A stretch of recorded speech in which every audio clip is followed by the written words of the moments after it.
Hello, this is Tom with AVI, and we have an AC tech tip for you, and this is going to really affect all of us in the business down the road very soon. As you know, we've changed refrigerants.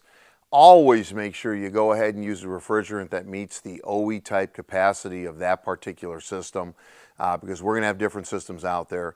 Be very careful if you use a refrigerant besides anything that might be OEM, because remember, by law, all the refrigerants have to have their own fittings. They got to be specialized fittings for that particular refrigerant.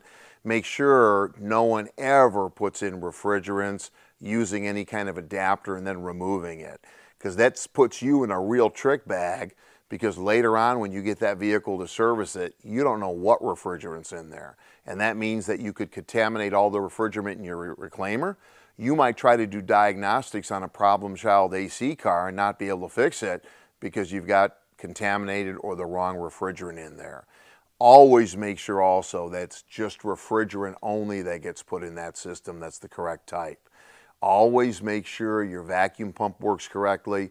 You can go ahead and pull any moisture out of that system, which is what the vacuum pump does, to ensure that your system's going to operate correctly, and ensure that you have the right amount of refrigerant in that system to work properly. And remember, never ever over oil or over dye. If you over oil or over dye a system, you're taking up space that the refrigerant really needs in that system, because we've moved our refrigerant numbers pretty low. With that tech tip, you can save yourself a lot of time and effort, and later on prevent a real headache in AC service. We'll see you next time.